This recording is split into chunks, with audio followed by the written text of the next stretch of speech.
নমস্কার বন্ধুরা, দ্য রসনা কিচেনে আপনাদের সকলকে স্বাগত জানাই। আশা করি সকলে খুব ভালো আছেন। আজ আমি কাঁচা আমের জেলি বা আচার বানিয়ে দেখাবো। তার জন্য আমি কয়েকটা কাঁচা আম নিয়েছি। সেই আমগুলো খোলা ছাড়িয়ে ধুয়ে নিয়ে এরমভাবে গ্রেটারে গ্রেট করে নেব। সব আমগুলো আমি এইভাবে গ্রেট করব।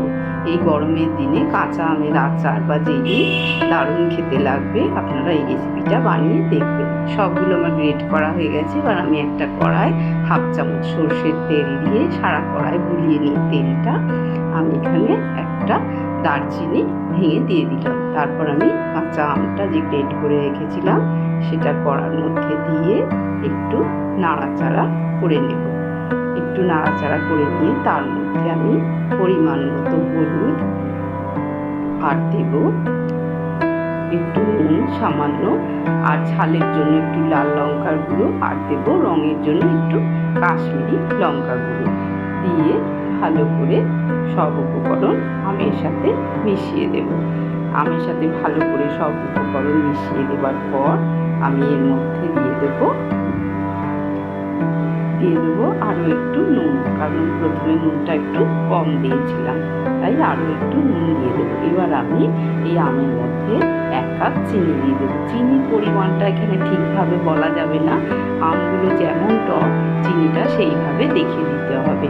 আমি এখন একটু টেস্ট করে দেখিয়ে নিলাম, দেখলাম যে আমার আরও চিনি লাগবে, তাই আমি এখানে আরও 1 কাপ চিনি দিয়ে দিলাম। মোট 2 কাপ চিনি আমার লেগেছে।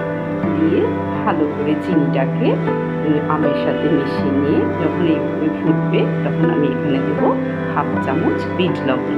এই বিট লবণটা কিন্তু অবশ্যই দেবেন, ভালো লাগবে, টেস্টটা ভালো হবে। আর যখন এরকম ফুটে উঠেছে তখন আমি কয়েকটা কাজু বাদাম আর কিশমিশ ভিজিয়ে রেখেছিলাম, সেই কিশমিশ আর কাজু বাদামটাও দিয়ে ফুটিয়ে নিয়ে তার মধ্যে আমি একটা ভাজা মশলা বানিয়ে রেখেছিলাম, জিরে আর 5 ফোড়ন, সেই ভাজা মশলাটা দিয়েও ভেজে গুঁড়িয়ে রেখেছিলাম, সেই ভাজা মশলাটা দিয়ে ভালো করে ফুটিয়ে নিলেই আমার কাঁচা আমের জেলি রেডি হয়ে গেছে।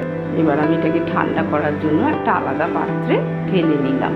ঢেলে নিয়ে যখন ঠান্ডা হয়ে যাবে দেখুন আমার জেলিটা এইরকম হয়ে গেছে।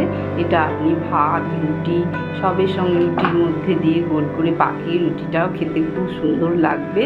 এই জেলিটা অবশ্যই বানিয়ে বাড়িতে করে রাখবেন, কাঁচা আম বেশি দিন থাকবে না, তার মধ্যে এই জেলিটা অবশ্যই বানাবেন। আর আপনারা সকলে খুব ভালো থাকবেন।